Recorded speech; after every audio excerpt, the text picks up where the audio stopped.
From Dodger Stadium to Oracle Park and all points in between. Yeah. It's the John Phillips Show.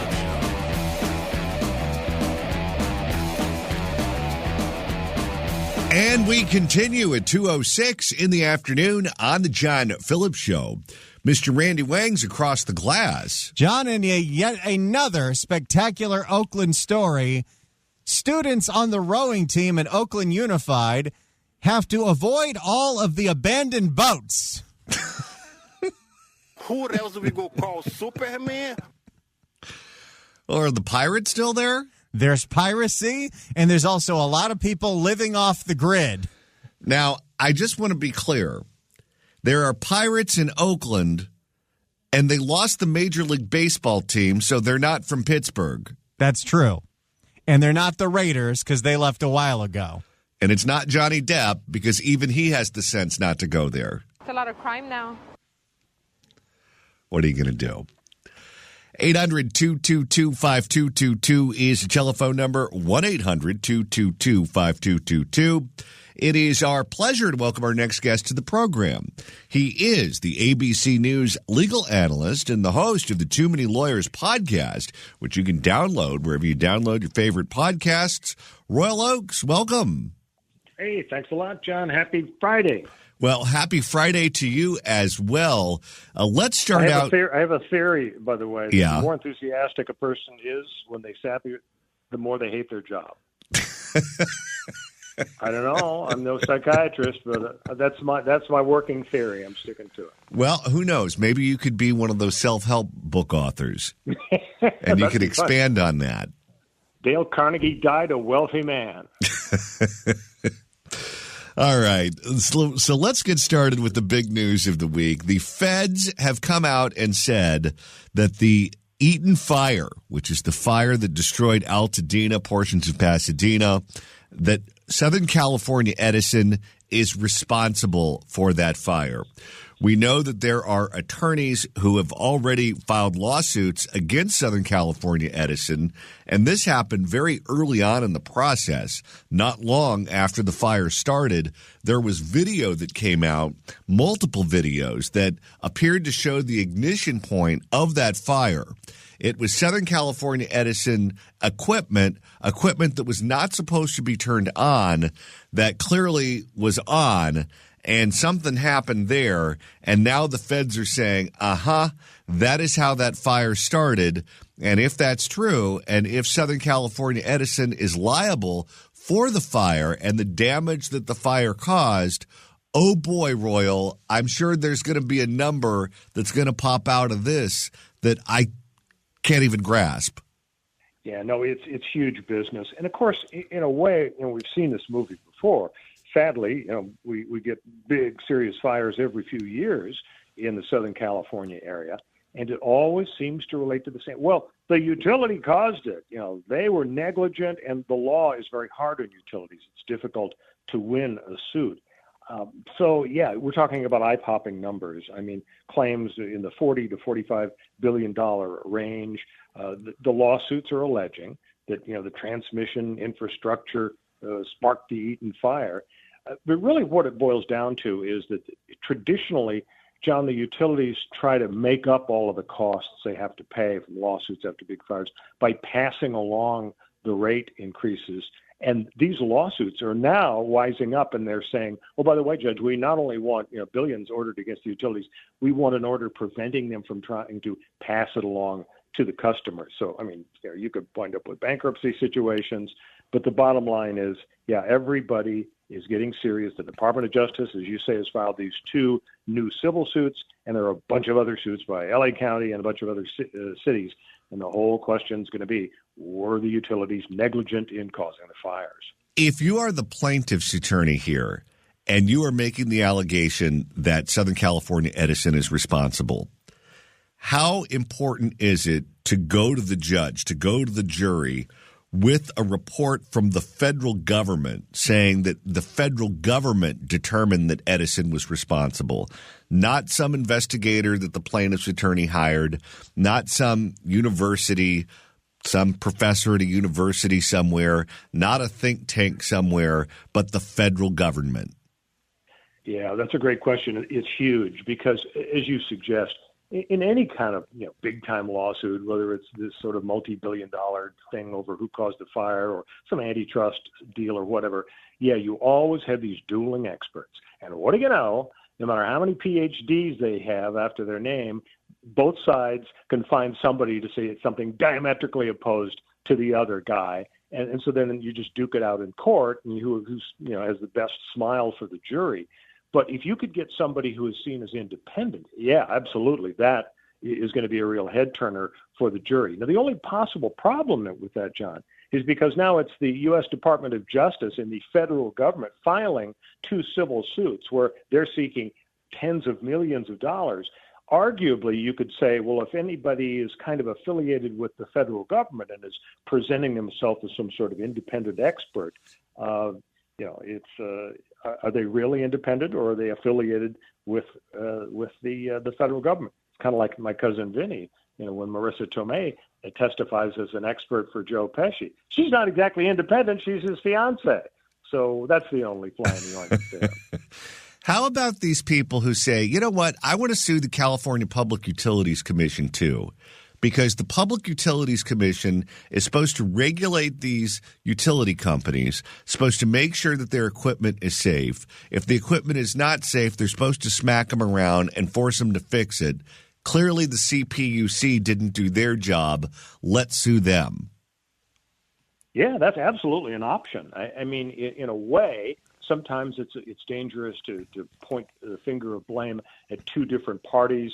Maybe you'd prefer that a judge or a jury find one more to blame than the other, but it's definitely an option. The difficulty is you need to have some pretty good smoking gun evidence that the public entity that is supposed to be watchdogging and making sure that the utilities are safe and aren't harming public health and safety, you have to have pretty good evidence that they dropped the ball. It's generally easier to say the utilities are liable here. It's a very low bar that the folks have to satisfy when they sue a utility.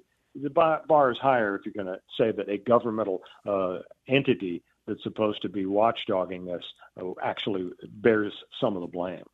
What do you think the insurance companies are thinking right now? And I say that because insurance is a game of risk.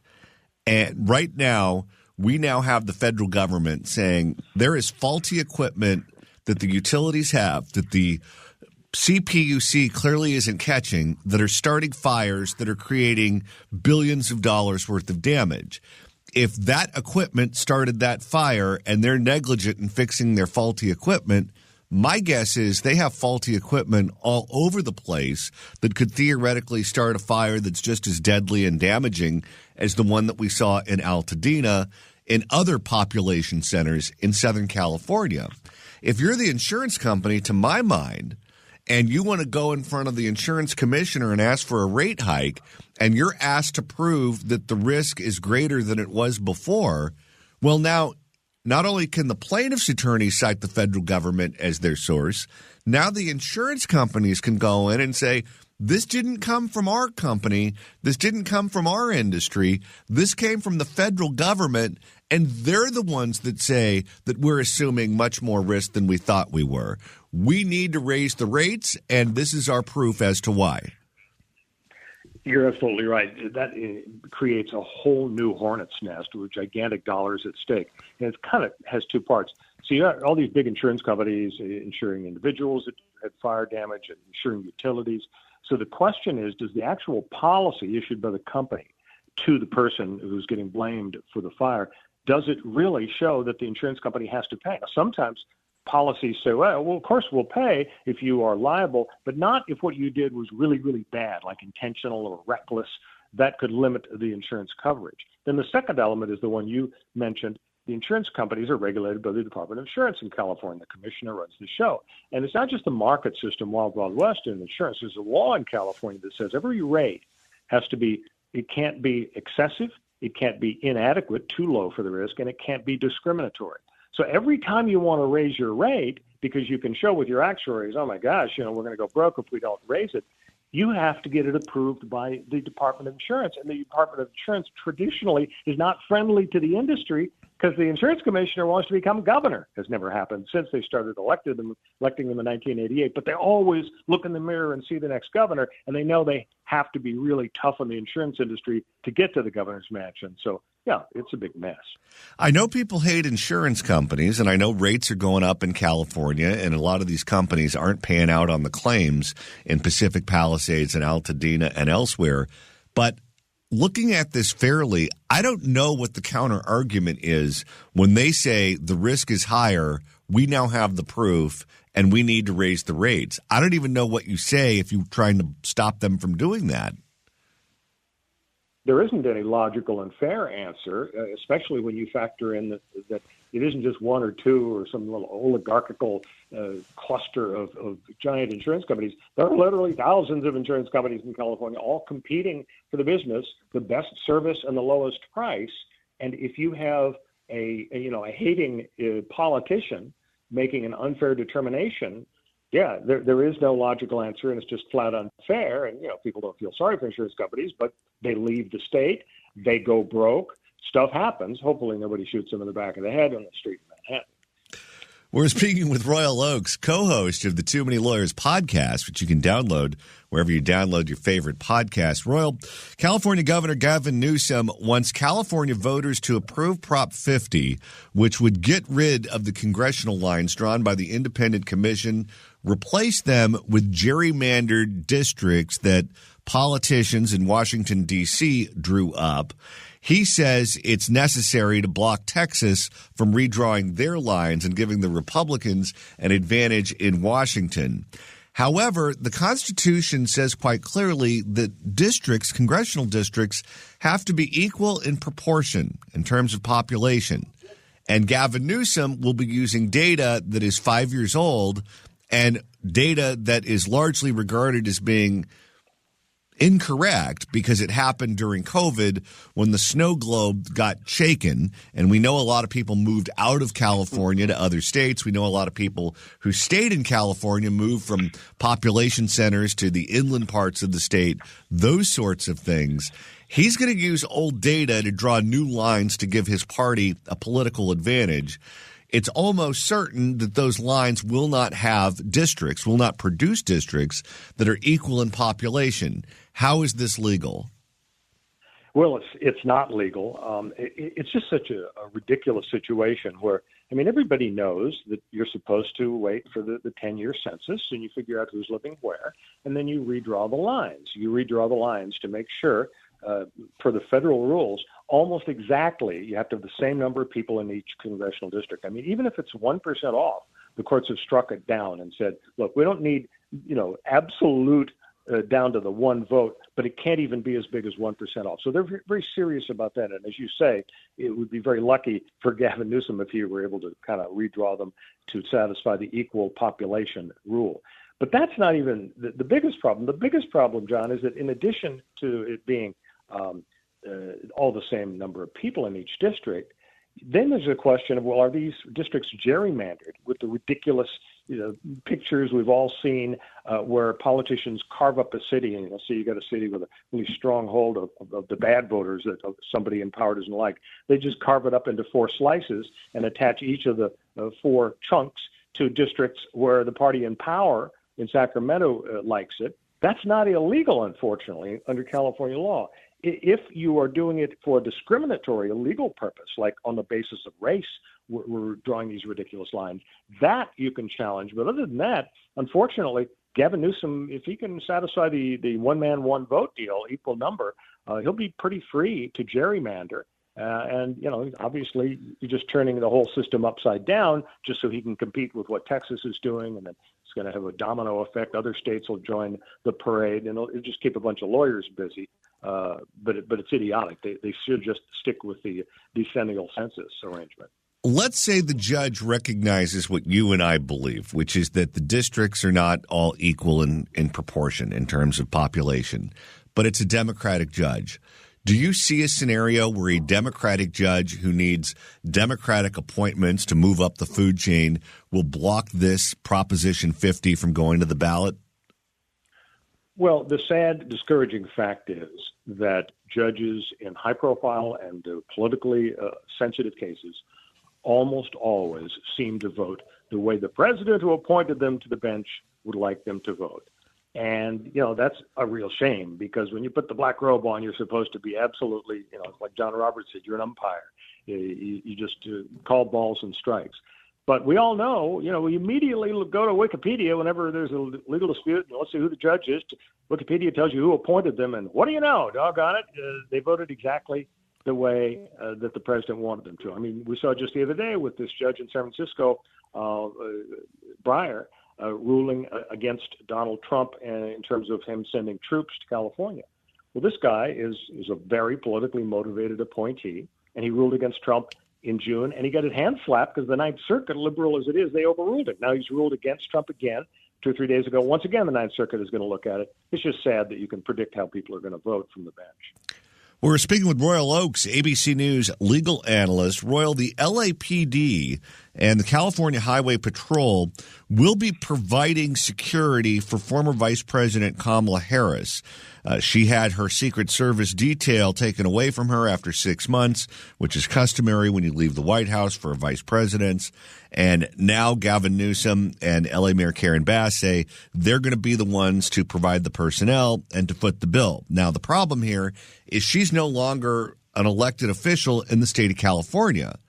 And if she's no longer our attorney general or our U.S. senator or district attorney, why is it that California taxpayers should foot the bill for this security, particularly security that is going to be provided to her on a book tour that's a commercial venture for her, where she's going to make money off of us putting up the money for the security? Yeah, it does sound kind of unfair, but it turns out it's actually legal, because the state and local governments do have the discretion to step in if they feel that public safety is an important factor here. It's an interesting background there, because, the traditional idea is you leave the presidency as president, not VP, and you've got Secret Service protection for life.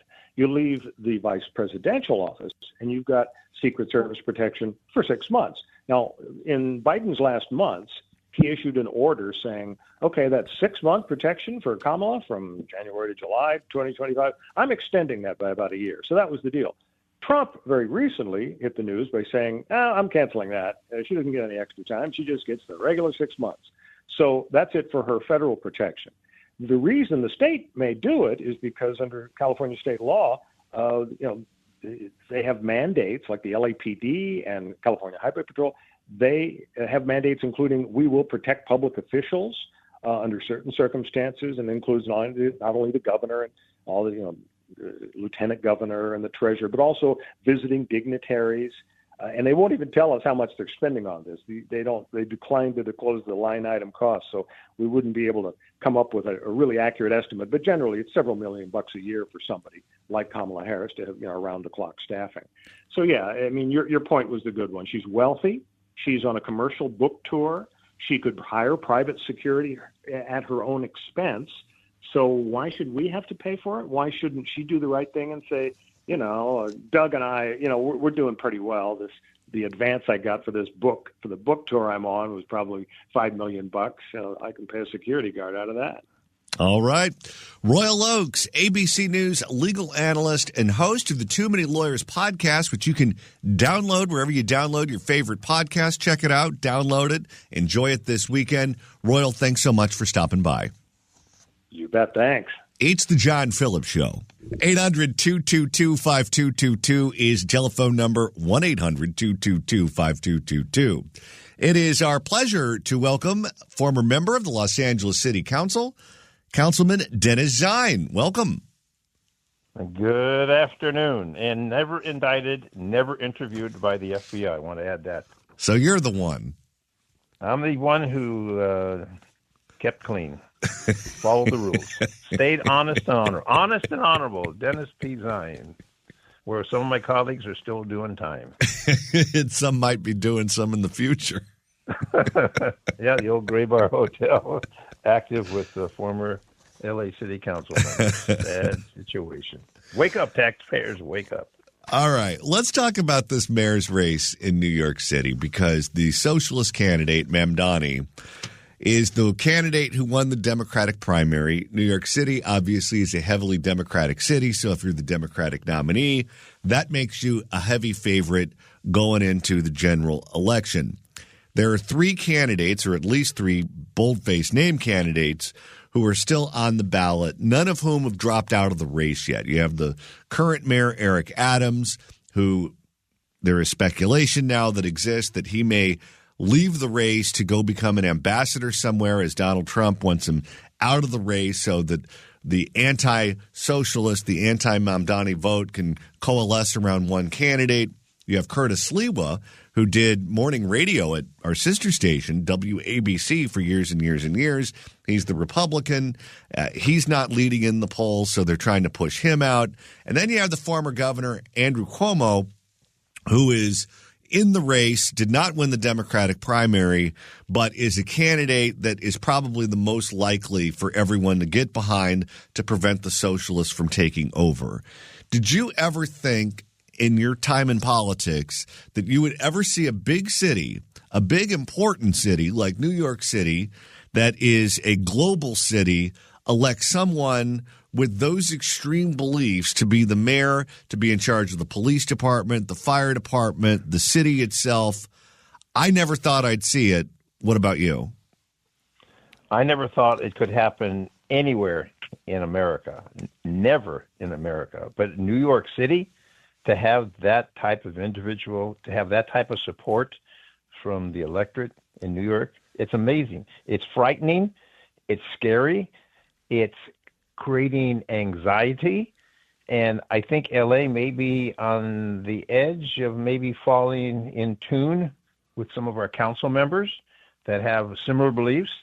But I think that if that happens, we're in for a big surprise from New York to the West Coast, because that would be frightening for law-abiding taxpayers, as we see happening in Los Angeles with some of the antics by some of the leaning to help the underprivileged and the undocumented and everything else at the taxpayer's expense. We're on the verge of that in Los Angeles. We haven't gotten as far as New York, but if they set that tone, God help the East Coast of America. It'll be terrible, absolutely terrible. Some of these socialists believe in real boutique things like defunding the police. Some of them think the police department shouldn't even exist. Some of them believe that jails and prisons should not exist, even for people who commit horrible, heinous crimes. What would it be like to work in a police department for a mayor who subscribes to those beliefs when you know that your boss fundamentally doesn't want you to do your job? Well, you would then fall in line with the standard. The next step would be, let's disarm the police. We'll have unarmed police officers. Maybe you could have a nightstick, a baton, a PR-24, non-lethal weapon, more tasers, but not having any lethal weapons. Take our SWAT team, disband the SWAT operations, eliminate the helicopter operations, save money with that. So what you'll come into is a lawless society. I think we go in cycles, but I think this cycle which would create great, great damage to the law-abiding taxpayers. I mean, we have what is now in place in California, CCW. You can get a CCW, carry concealed weapon. I know many people doing that. This would just change that trend. No, we don't want the police to have weapons. We don't want anyone to have weapons, but the bad guys will get the weapons one way or another. It jeopardizes the public. I would see a mass exodus of people in New York would go to another place where they can feel comfortable, where they can live in what we consider a free society. But that would be absolutely devastating. I cannot believe that the New Yorkers have that much strength and power to get that type of individual in the lead of the position of mayor of New York, because Adams was a former member of the NYPD. Sliwa I've known for many years as a crime fighter, and Cuomo was in elective office, but they've gone to the extreme end. And we have some of those mentalities, some of the people with that mentality serving on the city council. Not the great number, but they're starting to increase in numbers. And I find that very frightening for the people who live, work, and invest in the community, whether it's New York or Los Angeles, California. What's it like to serve on a council with someone who has those beliefs? And I say that because you need to get to 8 to get anything done. If you don't have a majority, you can't get your ideas through. And the block of socialists on that council keeps growing. I think it's at 5 now and could expand in the next election. And they're not isolated on that council. They are more frequently on the winning side of votes than on the losing side of votes. So instead of trying to isolate them, it seems like Bass and her allies on the council, including the council president, they're trying to work with them and bring them into the fold and make sure they have a voice in crafting legislation. And they're pushing out the others. They're pushing out the Tracy Parks of the world and the Lees of the world and some of the others, Monica Rodriguez. Those are the ones who are kept out of the room when the decisions are made, not the socialists. Well, what I see happening, and I have a bird's eye view of what's happening with it, and I was nominated to be a commissioner on the Charter Reform Commission, which I withdrew my name because I see what's happening with the city council. You have council members that are in tune with that New York philosophy. And the attitude is, for example, they want to eliminate parking. They want to eliminate parking when they build property near a transit station. So that means, where are you going to park your car? They want to push everyone into public transit. They have the bizarre ideas, but as they get elected and they start taking over, for example, the latest one that they're coming up with is, if you live in an apartment, there's many old units in Los Angeles, and if the temperature is 82 degrees or more, they want you to install air conditioners. Well, if you can install an air conditioner, that's fine, but the power load can't work with the current wiring systems, so now you got to rewire the units. That's thousands of dollars. But this is just an example of what they want to do. They cater to not the working class, but the impoverished class at the expense of the working class. It's illogical. But the time I was in council for 12 years, we never had that mentality. We worked together.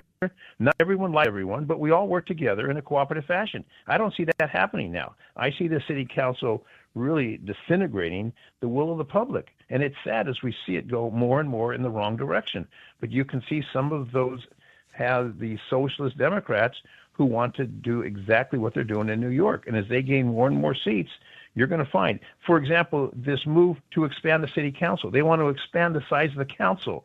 We're already spending millions upon millions of dollars. They want more members on their side.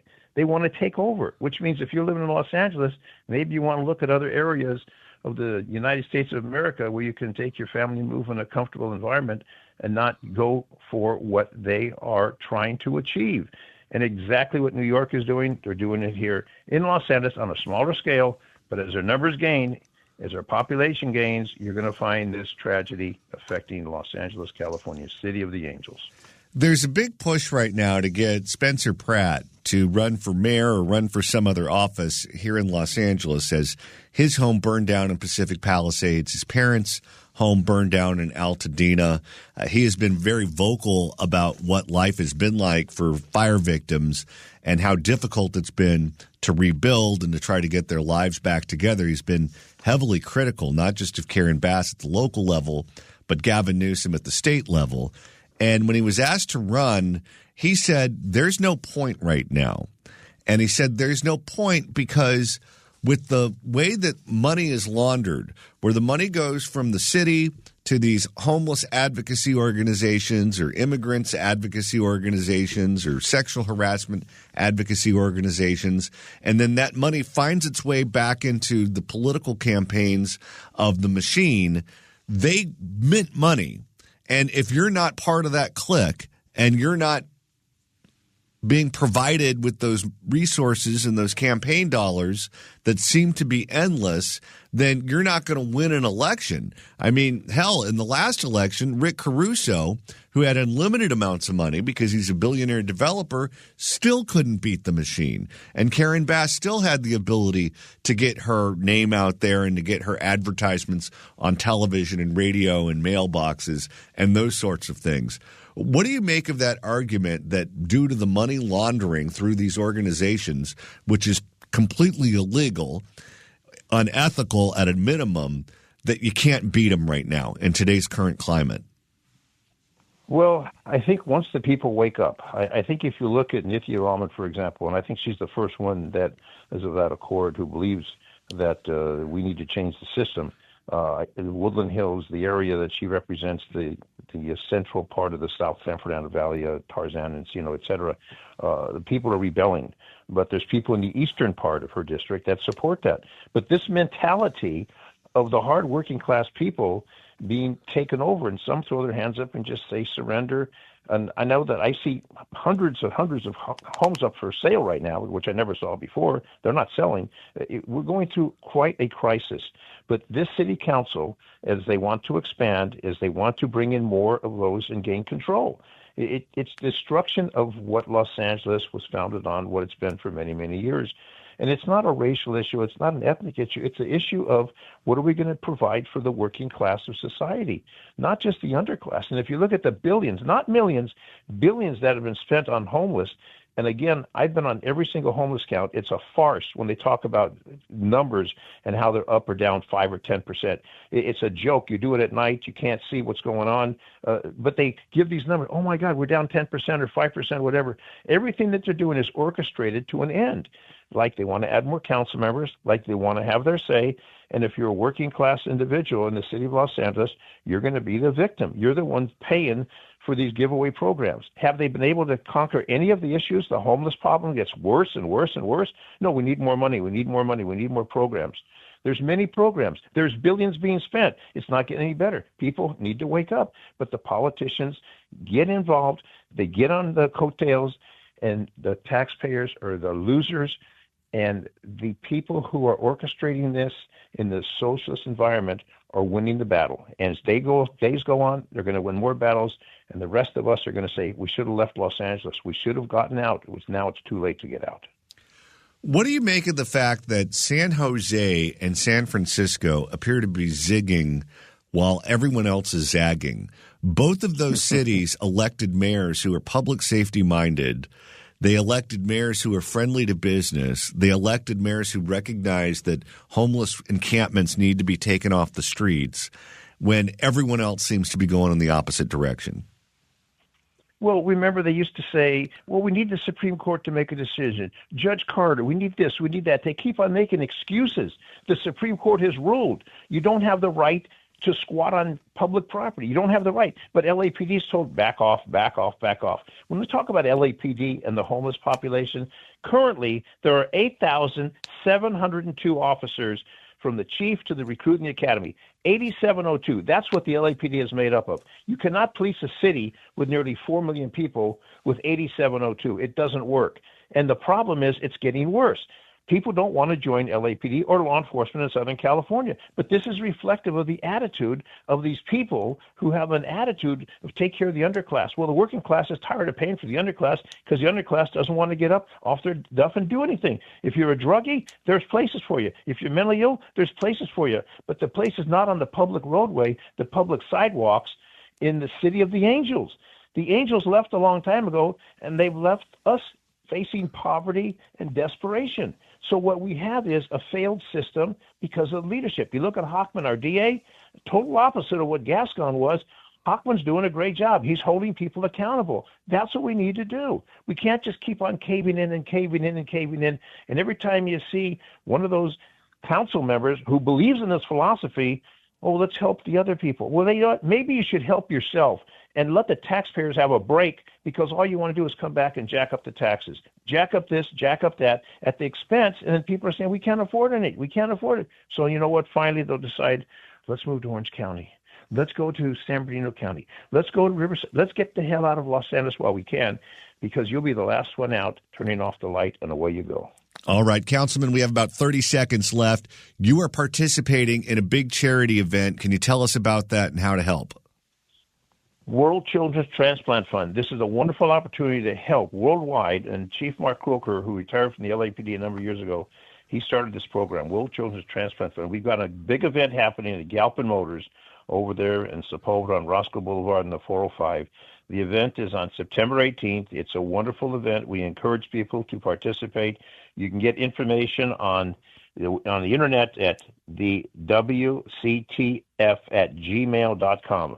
The WCTF@gmail.com. World Children's Transplant Fund. We encourage people to attend, help World Transplant Fund, do transplants for kids around the world. L.A. City Councilman Dennis Zine, thanks so much for joining us. Pleasure. Thank you, John. It's the John Phillips Show.